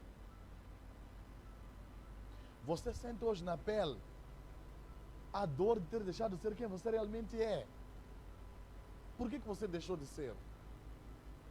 Pura e simplesmente porque você queria tanto agradar as outras pessoas. Então, coach, há um problema eu como mãe de família ter cuidado dos meus filhos, ter cuidado dos meus esposos. Não há. O único problema é que você, para fazer isso, se anulou, se deixou do lado, deixou de se preocupar com quem realmente você é e com o teu sonho, com aonde você queria chegar. Então você se anulou, você não sonhou, não projetou. Eu quero te perguntar uma coisa, você que é mãe, gostaria que a tua filha hoje, que é casada, formou-se, deixasse de viver a vida dela, de aproveitar o estudo no qual você investiu e vivesse a vida do marido e dos filhos? Gostaria que fosse assim? Começar a viver uma dependência financeira, até dinheiro de penso ter que pedir. Gostaria que assim fosse. Mas por que isso acontece? Porque as pessoas, elas se anulam para viver a vida das outras pessoas. Elas vivem uma prisão emocional e elas chamam isso de amor. Se amar é deixar de me preocupar comigo mesmo, para me preocupar com outra pessoa, então a definição, o conceito certo do amor está totalmente distorcido. Lamento te informar. Lamento de informar. Algumas pessoas dizem assim, mas eu fui a ovelha negra, a sacrificada da família, aquela que meus pais sempre enchiam de tarefa e não conseguia ter tempo de fazer os deveres de casa, trazido da escola. É por isso que eu chumbei muito, é por isso que eu tive pouco aproveitamento escolar, até que um dia eu decidi parar. Eu digo, olha, estás com quantos anos agora? Mas eu estou agora com 35, 40, não sei. Levanta e vai, conclui. Vai lá concluir. Vai lá fazer o que tem de ser feito. Quanto tempo você precisa para poder acordar, se libertar dessas correntes que elas são invisíveis, mas elas existem, elas são emocionais, elas são psicológicas, elas são correntes espirituais, elas estão lá, mas você precisa se libertar delas e ir atrás do seu sonho. Quanto tempo você precisa para fazer isso? Edson, quanto tempo você precisa? Quanto tempo? Paulo, quanto tempo? Lúcia, quanto tempo? O que é que precisa acontecer para você sair disso, romper com esse passado e dar a volta por cima? O que é que falta? Liberte-se. Liberte-se dos seus medos. E sabe,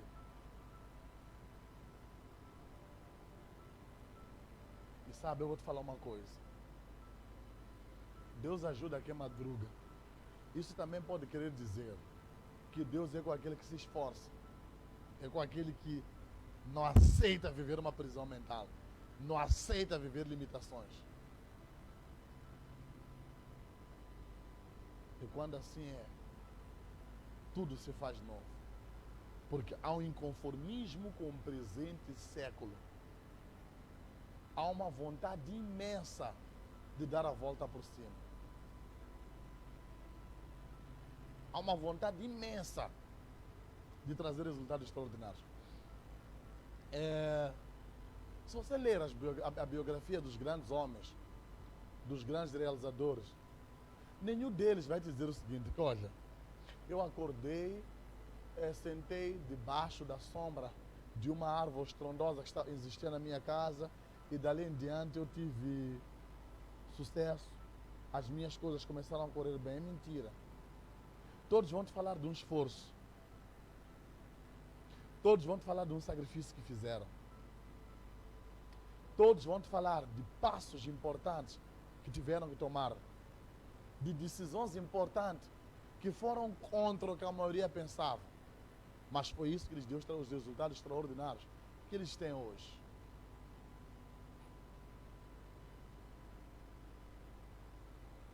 O que precisa acontecer para você se libertar desse medo?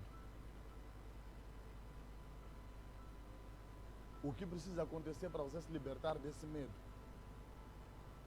Porque aonde você estiver, você precisa levantar e dizer: olha, basta! Basta! Eu vou dar volta por cima. Eu vou realizar. Eu vou conquistar.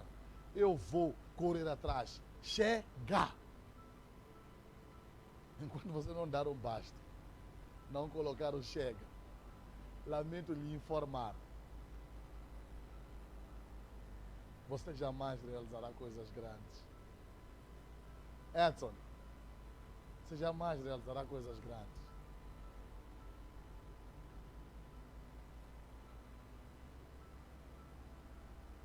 Você jamais realizará coisas grandes. Então, isso faz com que a maioria de nós não percebamos quão necessário é sair do círculo na qual nos encontramos e começamos a pensar fora da caixa. E começar a nos autodesafiar. Porque quando assim é, nós vamos conseguir resultados jamais esperados. Vou repetir. Resultados jamais esperados. It doesn't matter what people think. Não importa o que as pessoas pensam. Não está em causa suas análises. Não está em causa suas opiniões. Você precisa dar a volta por cima. Eu estava a ver uma das biografias que sempre que eu leio acho inspiradoras, acho extraordinárias, acho imperdíveis, do Steve Jobs. Ele diz: olha, na maioria dos que eu chamei para que se juntassem ao meu projeto, tiveram-me de louco. Disseram que não podiam abandonar o conforto dos seus empregos para investir em uma incerteza que era o meu negócio.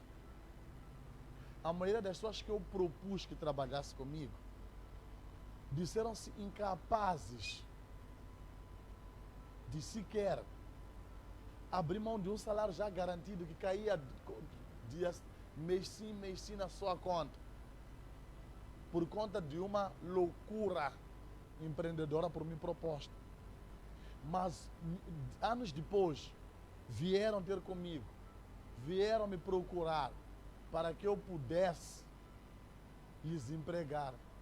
E quando eu lhes perguntei sobre o que havia acontecido com as suas propostas, sejam elas de emprego garantido, de aposentadoria garantida, de vários subsídios, disseram que realmente entenderam o quanto hipotecaram seu sonho.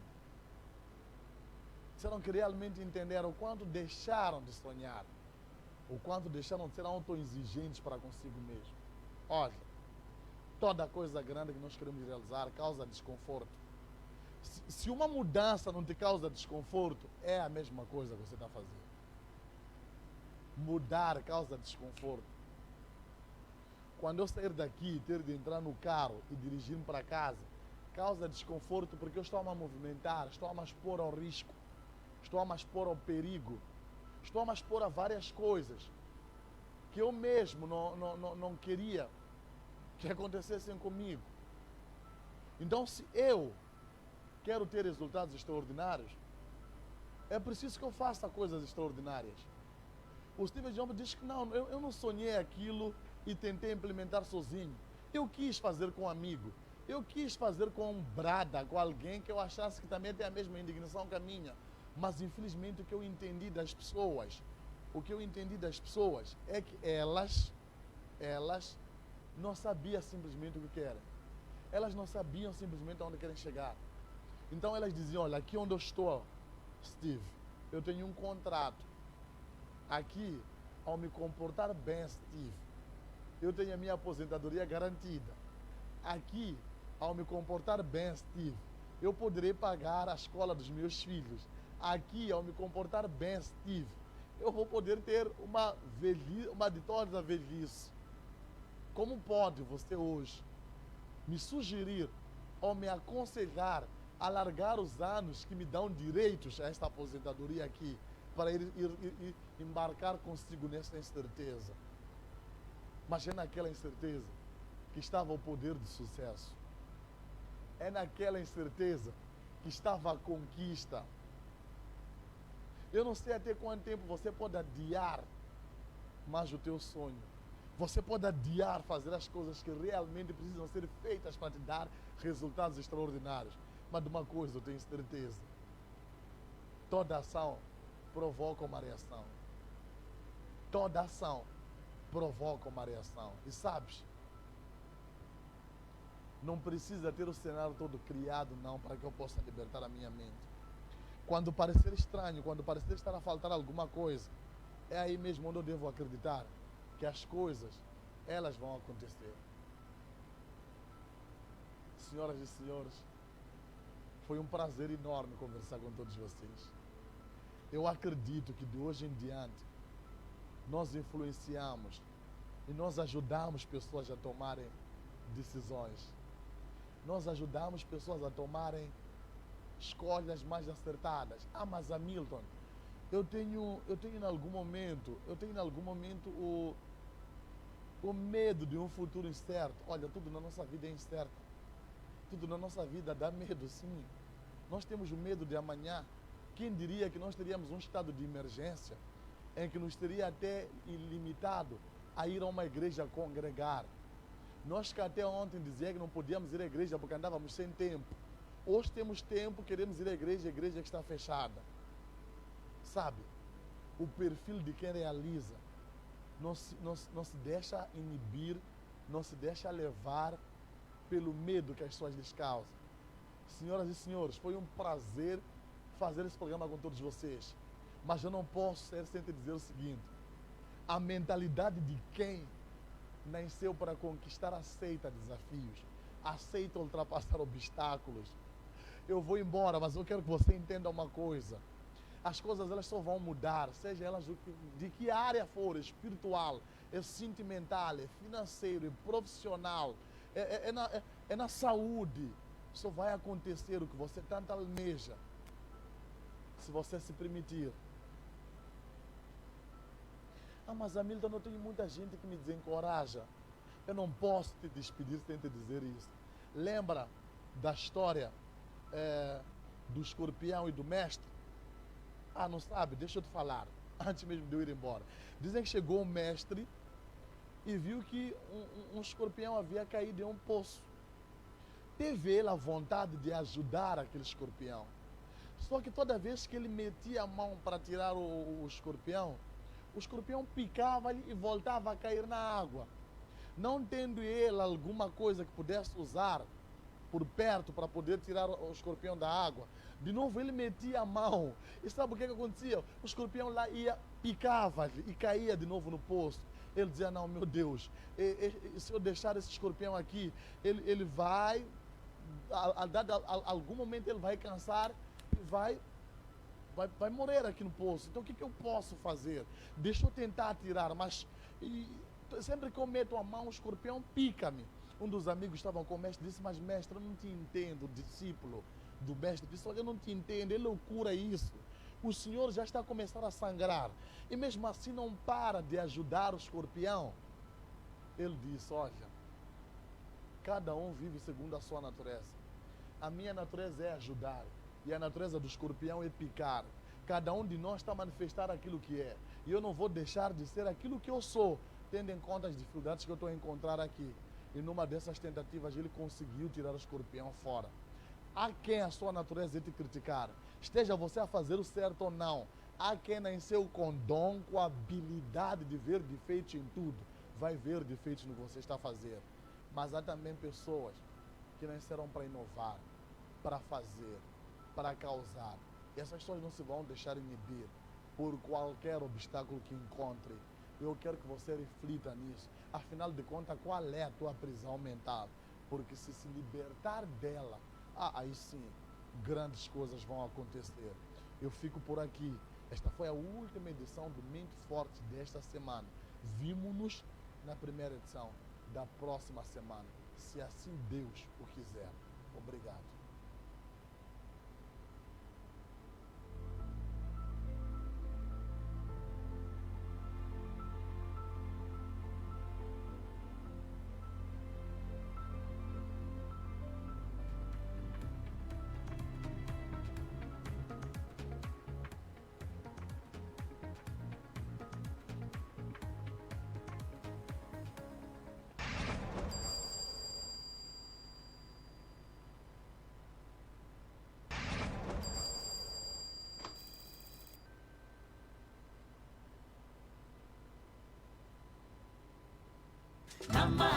Na marcha, faz tão bem. Na marcha, faz tão bem. A migração digital está à porta e o teu kit antena grelha ficou ainda mais acessível. Por apenas 899 meticais, curta os melhores filmes e séries, as melhores novelas, desenhos animados para pequenada, notícias em primeira mão e muito mais. Mude o seu sinal analógico para o digital agora. Star Times. Divirta-se com a vida digital. Quer estar na moda? Com elegância, estilo e conforto?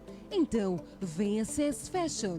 Temos para si artigos europeus exclusivos, desde sapatos, bolsas, make-up, acessórios, roupa feminina, roupa masculina e roupa infantil. Estamos localizados no Maputo Shopping, terceiro andar, loja número 316. Visite-nos e compre através das nossas vendas online. Contacte-nos. CS Fashion. Viva sem fronteiras.